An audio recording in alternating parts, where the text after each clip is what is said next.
안녕하세요. 오늘은 알츠하이머 치매 여성들이 위험하다. 왜 위험한지, 얼만큼 위험한지, 그리고 우리가 어떻게 도울 수 있는지에 대해서 알아보도록 하겠습니다. 최근 한국 드라마나 영화를 보게 되면 알츠하이머 치매 이야기가 많이 나오는데요. 제가 지금 소개해드리는 4편의 드라마, 그리고 2편의 영화가 바로 그것입니다. 각 드라마와 영화에서 알츠하이머 치매를 맡으신 분들을 제가 이렇게 동그라미를 쳤어요. 그런데 이 동그라미를 보시면 뭔가 이상하다 하는 것이 보이시나요? 네, 여성 알츠하이머 치매가 남성보다 월등히 많습니다. 드라마에서 나타나는 여성 알츠하이머 치매가 남성보다 훨씬 많은데 이게 그냥 우연일까요? 아니면 극적인 재미를 위해서 그런 걸까요? 아니에요. 알츠하이머 치매는 사실 남성과 여성을 차별합니다. 미국 치매협회의 데이터에 의하면 현재 미국에는 약 580만 명의 알츠하이머 치매 환자가 있는데 그 중에 3분의 2가 여성이라고 합니다. 또한 전 치매 환자 간병인의 60% 이상도 여성이라고 해요. 그럼 이 이야기는 무엇이냐면 많은 여성들이 본인도 알츠하이머 치매를 앓고 있으면서 동시에 다른 치매 환자의 간병까지 하고 있다는 얘기가 됩니다. 또한 전 치매 간병인의 3분의 1 이상이 치매 환자의 성인 딸이라고 합니다. 이 데이터들을 종합해보면 현재 미국에서만 약 1,300만 명의 여성들이 알츠하이머 치매를 앓고 있거나 또는 치매 환자를 간병하는 간병인으로서 있다는 것입니다. 그러면 알츠하이머 치매가 왜 이렇게 여성에게만 가혹한 걸까요? 불공평하게 여성에게 많이 나타나는 걸까요? 알츠하이머 치매의 가장 큰 위험 요소는 제가 옛날 유튜브에서 나이라고 말씀드렸죠. 또 여성들이 통계학적으로 남성보다 5년 정도 오래 산다고 하기 때문에 나이가 한 요인일 수 있습니다. 하지만 최근에 이 분야에 많은 연구들이 이루어지기 시작을 하면서 아직 초기 단계이긴 하지만 발표된 연구 결과에 의하면 나이뿐만이 아니라 우리가 갖고 태어난 것들, 유전자죠. 그리고 여성이 폐경을 겪으면서 오게 되는 그런 성호르몬의 변화들, 그리고 여성들이 어떠한 생활 환경에서 살아왔느냐. 예를 들면 젊은 시절에 그 월급을 받고 일을 한 경험이 있는 여성들은 그렇지 않은 여성에 비해서 자식의 유무와 상관없이, 결혼의 유무와 상관없이 시니어가 됐을 때 알츠하이머 치매에 걸릴 확률이 현저히 낮아진다는 보고도 있었습니다. 그리고 여성들이 살아가는 생활 방식이 전부 이 알츠하이머 치매에 있어서 남성과 여성의 다른 것에 기여를 한다고 합니다.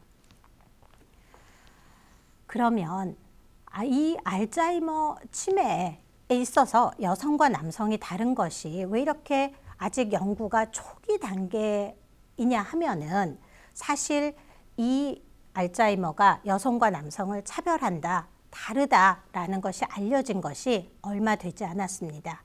2010년도에 언론인이면서 전 캘리포니아 퍼스트 레이디였던 머리아 슈라이버가 슈라이버 리포트에서 발표를 했고 그 이후에 머리아 슈라이버는 Women's Alzheimer's Movement, 첫 글자만 따서 WAM이라고 하는데요. WAM이라는 비영리 단체를 만들어서 이 사실을 널리 알리고 또 연구 기금을 조성을 해서 연구를 지원하는 등 여러 활동을 하고 있습니다.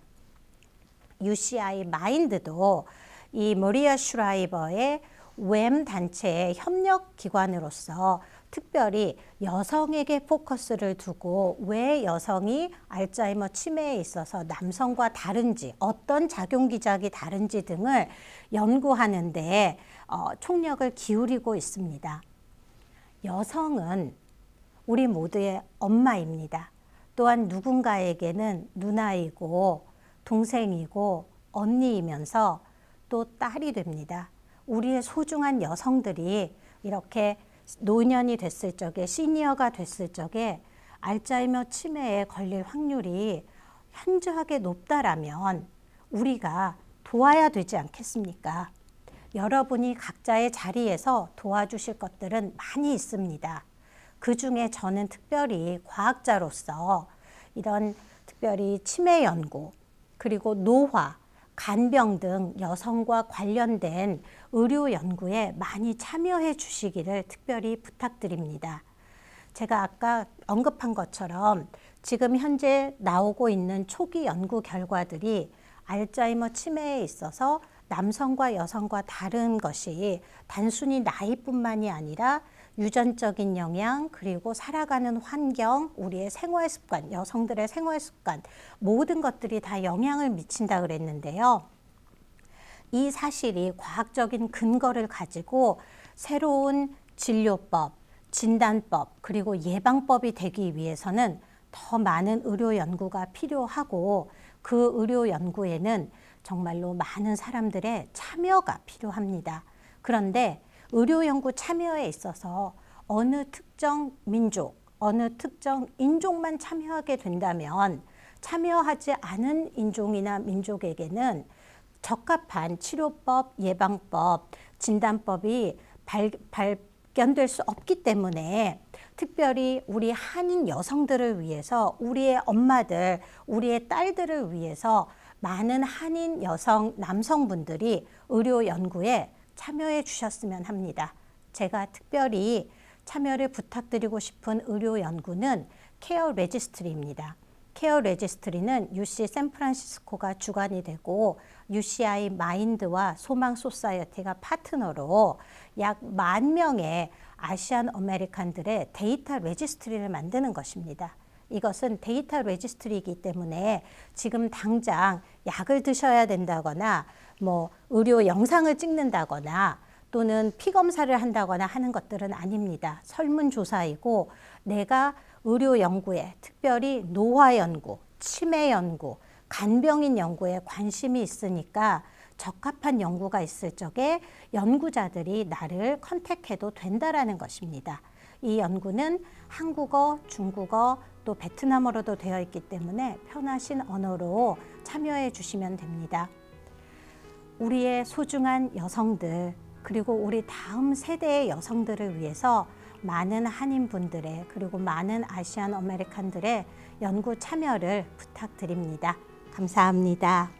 흔히 죽음에 대해 이야기를 하려고 하면 재수없이 그런 얘기를 해 하고 기분 나빠하며 그만해 라고 말하는 사람들을 많이 볼 수 있습니다. 어떻게 나의 삶을 잘 마무리할 것인가, 어떻게 잘 살아가는 것인가는 서로서로 동전의 양면이라 할 수 있습니다. 그리고 이 두 컨셉트를 연결해 주는 것이 우아하게 늙어가기라고 할 수 있습니다. 이 세 가지가 우리 소망 소사이어티의 미션입니다. 나이 들어가는 모든 이들의 로망은 우아하게 늙어가기, 말처럼 쉽지가 않습니다. 특히 나이가 치매의 가장 큰 원인임에 있어서는 더욱 그렇습니다.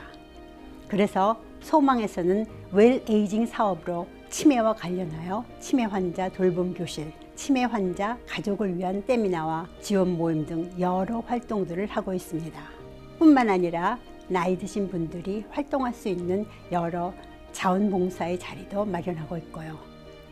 소망 소사이어티의 평생 회원이 되셔서 죽음을 맞이할 준비를 하시며 또 주위를 살피며 행복 바이러스로 여러분의 삶의 질을 향상시키며 우아하게 나이 들어 뒤에 남은 사람들에게 귀감이 되는 선두주자의 자리에 함께 하시지 않으시렵니까?